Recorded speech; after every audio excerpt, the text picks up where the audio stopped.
Welcome everybody to another edition of the BDA Midnight Podcast, broadcasting to you live at the witching hour. To all of you midnight riders, all you late night cruisers, all you late night shifters, all you freaks out there looking for a good time or for something heavy, this one is for you. And tonight we're going to be talking about, well, who else? The man of the hour, Vasyl Lomachenko, who defeated Jason Sosa by technical stoppage before the start of the 10th round. So that means in between rounds. And Vasyl Lomachenko, man, oh man, high tech. He's making a name for himself right now. A lot of people are arguing that he should be the number one pound-for-pound fighter above guys like Andre Ward, Sergey Kovalev, Roman Chocolatito Gonzalez. That's how impressive he's been looking so far. And it's hard to argue with his skills. The man is just impressive. He's electric in there. He's a virtuoso. And the way he defeated Jason Sosa, who's no slouch, he went 12 rounds with the tough Nicholas Walters, took some hellacious body shots from him. He beat Javier Fortuna in an upset. Fortuna, another slick guy, southpaw, fast, hard to hit, but compared to Lomachenko, man, Lomachenko just completely befuddled Sosa, who has a heart of a lion in there, but just couldn't keep up with what Vasyl Lomachenko was dishing. Lomachenko hits from all angles, punches in bunches, fast, and on top of that, he's got some very good body shots. Now, everybody was talking about, and during the telecast, the HBO telecast, and even in the Box Nation telecast, well, who do we compare Lomachenko to? Who does he compare to that's been around in boxing? Some people say Willie Pep, others have tried to compare him to Roy Jones, contemporary, to another contemporary, maybe Floyd Mayweather, but it doesn't quite fit now, does it? I'm going to tell you who I compare him to, who he resembles to the most, and that is Manny Pacquiao. Now wait for it, let me explain why. Guys like Mayweather, guys like Hopkins or Juan Manuel Marquez, or even Canelo Alvarez right now, and I'm talking about top guys, I'm not talking about guys that can be compared to Lomachenko. I'm talking about compared to in terms of their dominance. There are guys that go into the ring with a game plan, and if they go in there without a game plan, they find a punch that they always land consistently, and then they proceed to mix it up, but they usually always land the same 2 or 3 punches. Lomachenko doesn't do that. Lomachenko goes in there, he displays his versatility, his many angles. He lets his hands go, up, in and out, punches in bunches, in and out. He hits before the other, and gets out of the way before the other guy can counter. And that, to me, is a lot like what Pacquiao was, especially in the higher weights. Of course, Lomachenko lacks the one-punch power of Pacquiao, especially the Pacquiao that used to fight at 118, 122, 126. But that being said, Lomachenko does have better technical skills than Pacquiao. Pacquiao, even now, sometimes you see him off balance. When he throws the left hand, he'll still lift that left foot up sometimes. So I'm saying is Lomachenko is a better technician in there. But he fights in almost the same way. And now why is it important to compare him or to find somebody that we can compare him to? Because it gives us an insight into who could beat him, which was the second most important question asked after Lomachenko's win. Who can beat him? Now, during the HBO telecast, Jim Blampley or Max Kellerman, asked Bernard Hopkins, one of my favorite fighters, how he would have fought Lomachenko. And I gotta tell you something, Hopkins, like I said, one of my favorite fighters ever. I've watched all of his fights, at least every televised fight that I could get my hands on. I don't even know if, let's say if you boiled him down to 130 pounds, right? Let's say he's 5'8", 5'7", whatever, 130 pounds, and he would fight Lomachenko. I don't know if he could beat him decisively. I think Lomachenko is that good because Hopkins is the type of guy, even in his prime, even when he was beating up guys like Glenn Johnson and Andrew Council and John David Jackson, he wasn't a combination puncher, really. I mean, he would box, throw one punch here and there, every once in a while mix in a combination. He went to the body more than now, obviously, but that's how he used to break guys down. Against Lomachenko, conventional means I don't think help all that much here because He's always changing angles, always moving. Again, that's why I compare him to Pacquiao, because Pacquiao was always a perpetual motion machine. Moving, punching, getting out of the way, moving, getting out of the way, changing angles left to right, and then boom, boom, boom, unload with a combination. And that befuddles guys, and that's why a guy like Walter quits, because he can't catch him. He's expecting to at least make the fight competitive. Even if he loses, he at least wants to get some shots in there, and he can't even do that. Lomachenko makes guys look in there like children. They're like amateurs compared to him.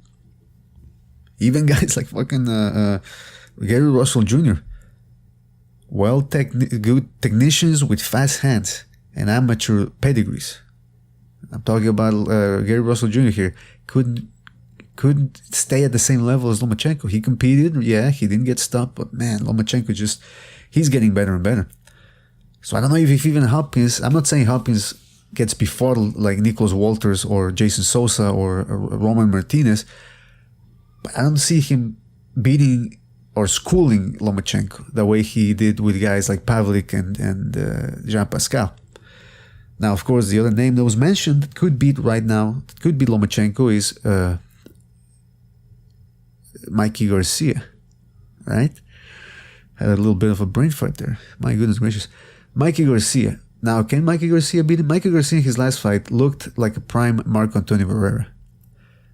He's always grounded, he's got his feet set, and he punches with power and with precise power. The type of power that you don't see coming and that just knocks you the hell out, man. So he could certainly stand a chance of beating Lomachenko. Or should I say that maybe Lomachenko stands a chance of beating Mikey Garcia, because I do think that Mikey Garcia is that good. However, how would Mikey Garcia respond to the angles and the combination punching? Could one punch in between Lomachenko's shots be enough to dissuade Lomachenko from unloading his offense? Because that's what Hopkins said during the telecast. He says you have to time Lomachenko in between his flurries. With Manny Pacquiao, remember, guys like Bradley, who are very fast, who has fast hands, Marco Antonio Barrera, they couldn't keep up with him. One punch at a time, he would either make that punch miss, he would dodge that punch, or he would take the punch and keep coming back with flurries, eventually overwhelming his opponents. Pacquiao did. Lomachenko seems to be maybe the same way. I don't know if he has the same heart as Pacquiao, though. He hasn't been in the type of wars that Pacquiao has demonstrated he could fight through. I'm talking wars like the 4 wars he had against Marquez, the 2 Morales fights. The second Morales fight he won by knockout, but the early rounds still were competitive. So could he walk through that type of fire? I don't know. But I think that the guy who could beat Lomachenko right now would be a guy who can mix in combinations, preferably combinations. One punch at a time might work, I don't know. But I would prefer a guy like Marquez who could move backwards and counter with combinations and keep the other guy turning. Somebody needs to keep Vasyl Lomachenko turning, because right now he's the one setting the angles, he's the one getting off first, and guys, by the time they want to fight or punch back, Lomachenko's already out of the way, and he forces them to reset. So could Mikey Garcia get it done? I don't know. Terence Crawford, that's another name that was mentioned. I think that's a step too far right now. Because let's keep this into perspective also, guys. Lomachenko, yes, he looks like he's the first wonder of the boxing world right now. He's mesmerizing. But let's keep the hype in check here. Remember when Roy Jones had just beaten John Ruiz in 2003, right? And everybody was saying, whoa, man, who can beat him? Vasily Girov? Nah, man, Girov, he doesn't stand a chance. He's too slow. Tarver, again, he's too ordinary. The only guy who could beat him right now would be maybe, I don't know, maybe Hopkins or maybe Lennox Lewis, simply because he's too big. And then what happened? Well, Roy Jones finally ended up taking on Antonio Tarver, and Tarver apparently had Roy Jones' kryptonite. Right now, Terence Crawford is a step too far, like I said. Oh, and also remember, Triple G. It wasn't that long ago that Triple G, everybody was saying that he could beat anyone from 154 to 175. Well, now he had that fight against Daniel Jacobs, and he had to fight for it. All of a sudden, now it seems doubtful that he can dominate guys like Sergey Kovalev and Andre Ward. So let's keep that hype in check for Lomachenko. Let's not go overboard and say that he can beat anybody from 126 to 147. He's only had 8 fights. So far, his past 3 fights, he has looked sensational. But remember, guys, let's not get too far. Let's not get too ahead of ourselves here. All right? That's just my advice. I don't know. But the future does look bright with Lomachenko right now. It's always nice to have stars in there, new stars that mesmerize people and don't bore people by just throwing one punch at a time. I want to see guys that throw combinations. I want to see guys that go for the kill. Against Jason Sosa, Lomachenko went for the kill. The HBO commentators were saying, "Oh, he was taking it easy during the 9th round." I actually think he was saving his energy, and he actually went after Sosa in the 9th round, forcing the stoppage. Vasyl Lomachenko has that killer instinct in there, so good for him. Also on the undercard, Oleksandr Gvozdyk TKOs Junieski Gonzalez in the 3rd round. Now that's 2 quality performances in a row for Gvozdyk, who outboxed Chilemba in his last fight. And actually, he's the one that's beaten Chilemba better than guys like Kovalev, better than Bellew, and better than Eleider Alvarez. So the future looks bright for Gvozdyk here, who has very good control of the distance, above average hand speed, and he's got power, which actually comes from the precision of his punches rather than the power itself. So right now, the 175-pound division looks stacked. Man, we got guys like Barrera in there, who's still, I think, pretty good, even though I don't know why people criticize him too much for the Ward fight. I think Ward could be 99% of the guys out there.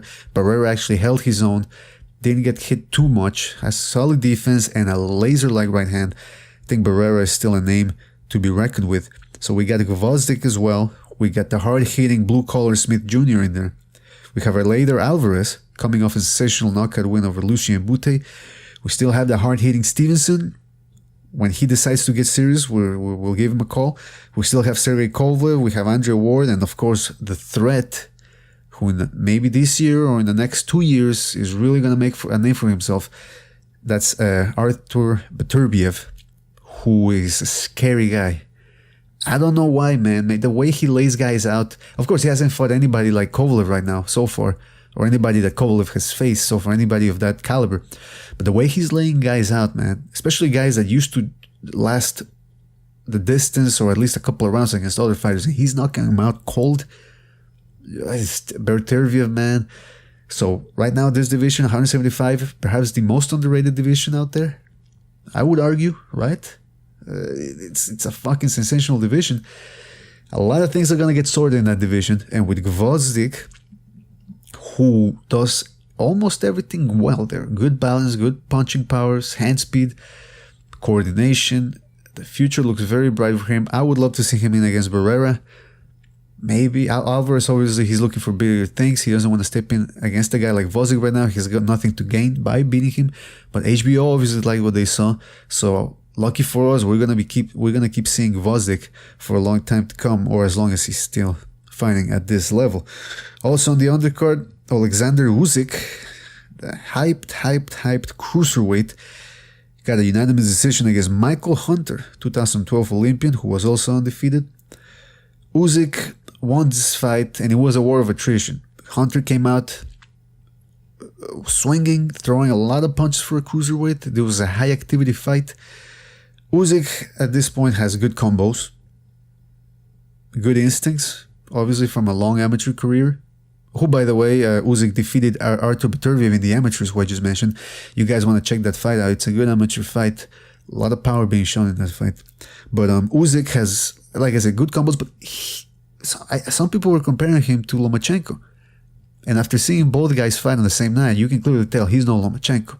Now, that's not necessarily to knock him or to denigrate Usyk. He's a good fighter, but the hype got we got to be a little too much right now.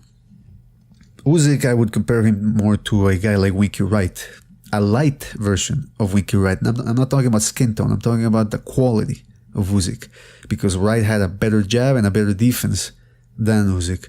Usyk is a guy who's going to put those earmuffs on and just go to work to try and wear guys down that way with his power punches. He's a good body puncher. I love body punching. Don't get me wrong, I love body punching. Anybody that goes to the body with consistency is always A+ in my book. But Usyk, he got hit. He's not a defensive wizard, at least not like Lomachenko, who is, right? And he got hit. he actually seemed to complain. No, he didn't actually. He complained to the ref every time something that bordered on the illegal happened to him. He would look to the ref for help, look to the ref whenever Hunter clinched. Good for him that he tried to end the fight strong. He did, and almost knocked Hunter out. But there's something missing in there. Now, lucky for him, the Cruiserweight division has a lot of good names and a lot of good names to make for entertaining fights, but not necessarily anyone out there that's gonna dominate the division. There's a lot of good punchers, and with that high guard of his, is gonna give a lot of those guys opportunities to try and pierce the guard. But like I said, the division is wide open right now. The way I would compare the Cruiserweight division is to most divisions in the UFC, in that titles can change from 1 week, they can change hands from 1 week to the other. There's no dominant guy out there. And Usyk, who is relatively green in the professional ranks, let's admit it, if he can make some more improvements, and if he can sit down more of his punches and improve his defense and become a more dominant force, he could take over the Cruiserweight division. So these past 2 fights, he hasn't looked so hot. Obviously, he's not the Vasyl Lomachenko of the Cruiserweight division, but that's not necessarily a bad thing. Just means he's not Superman. He's not one of those elite guys that you're going to see doing things you don't see 99% of the other moral boxers do. But he is quite good. Like I said, he goes to the body, and he's going to make for some very, very, very entertaining fights at Cruiserweight. As for Michael Hunter, I got to give him credit, man. He showed grit in there for a guy. Obviously, like Usyk, like I said, he's not that much more experienced in the professional ranks, but Hunter stepped in there without himself any good professional names on his record. He started out strong, trying to overwhelm Usyk, and I think that was his mistake. He emptied his gas tank, and he was fighting on fumes for the rest of the fight. From the 4th round on, he was fighting on reserves and always trying to have to take deep breaths just to gain enough stamina to throw punches. Whether he would have started out in a more composed fashion, I don't know if that would have helped. But still, the guy tried, man. And for God's sakes, though, he has to relax a little bit. He was too wild. I understand it was his first big fight, but he was very jittery, very nervous, off balance whenever he missed or whenever Usyk pushed him around. And his hands, man. Every time he got into an exchange with Usyk, I was thinking, oh, you're lucky you didn't get knocked out right there, because I just saw a hell of a left hand whiz by your jaw. You're lucky, boy. You are very lucky. But like I said, man, this guy is tough also. He showed good reflexes, even though whenever Usyk tried to fight back or mount a sustained attack, Hunter would roll with the punches well. Again, like with Usyk, he just needs to refine his technique a little bit more, and I see big things for him, and good things for Michael Hunter. And that's the other thing about Usyk. I forgot to say, he reminds me a little bit of Roman Gonzalez, in that he starts out the round slow, then in the middle portion of it, he launches a sustained attack, then he'll slow down again, and by the end of the round, he'll try to close it strong. A lot like Roman Gonzalez, except he doesn't have the power or the combination punching of Roman Gonzalez. And now that we're speaking of the Cruiserweight division, I want to know, as a final note, what happened to Juan Pablo Hernandez? Remember that guy at Cruiserweight? He beat Steve Cunningham 2 times. Close fights, but nevertheless, he showed some very good counter-punching techniques. He also defeated Troy Ross, the Canadian, who won, I believe, the 3rd season of The Contender. And he just disappeared, man. The last article I was able to dig up on him was from October 2015, where he was saying that he wasn't retired, that he was just out on an injury. Well, that was in October 2015. All of 2016 had passed. We're 4 months into 2017, and I still haven't heard a peep from him. I think it's fair to say that he's gone, man. Now, the old name, I want to look the name because I always forget how to pronounce it. Finally found the name. Dmitry Kudryashov, Russian. A couple of years ago, I remember I was cruising the message boards, and I came upon his name, and then I watched his fights on YouTube, and everybody was saying, this guy is going to be a cruiserweight version of Sergey Kovalev. Well, I'm just going to tell you his record first. 20 wins, 1 loss, 20 knockouts. And if you've seen him fight, or if you look up his fights on YouTube, you're going to see a scary, scary puncher. Like I said, everybody at Cruiserweight has power, or at least better than average power. This guy has scary power, the type of power that you go, all right, guys look like they've been electrocuted and knocked out with some sort of fucking gas or something, sleeping gas. And then he can do whatever he wants with him afterwards if he's a sick fuck. I don't know, man. Look, listen, the guy's scary, man. And I'm looking at his picture right now in boxer right now. He looks scary, man. He looks like a fucking Russian soldier that loves to go into Chechnya behind enemy lines and just cut some heads off or something. I don't know. This guy looks scary. But a little bit of that fright wore off when he lost to Durodola, a guy from Nigeria. Now, if you watch that fight, he hurt the Nigerian, Kudryashov that is. He hurt him. But then he got caught, he started getting worn down a little bit, and he lost by TKO. So what we can see from Kudryashov right now is that you either get him out of there, or he's going to get you out. Especially early. I don't know how many of his fights have gone more than 6 rounds. I bet none. Right now, he's got a rematch penciled against Durodola for the May the 20th. Durodola, by the way, lost against... I forget the names always. I can't even fucking pronounce. But anyway, he lost right afterwards, after that big win against Kudryashov. He lost against Maurice Bradis, who's another big puncher and also ranked in the top 10 at Cruiserweight. So like I said, I'm illustrating here how good the Cruiserweight division is. The actual entertaining, because these are big guys who can still throw down. So if you miss the heavyweights of the bygone era, this is the division for you. But like I say, I want to stick here with Kudryashov in my last words here is that Kudryashov has tremendous power. He does have good solid defense. He did get caught against Durodola. He didn't get knocked out. He was just on the ropes and he took a series of punches and he seemed like he wasn't out completely. He was just in between, like I said, the netherworld, the nether realm, where you're not completely knocked out, but your body is just not responding the way it wants to. That's not to discredit Durodola. We are going to see them do it again, like I said, on May the 20th. But Kudryashov, keep an eye on him. You never know. He might surprise us. He might come back stronger than ever. He is 31 years old, still relatively young. So we'll see what happens there. So that was just a recap of what happened this past Saturday. A lot of good fights. Those 3 good fights. Got a lot done. Got a lot cleared up for their respective divisions. This was the BDA Midnight Podcast. Hope you guys enjoyed it. Don't forget to comment. Don't forget to like. Don't forget to subscribe. And we will see you on the next one.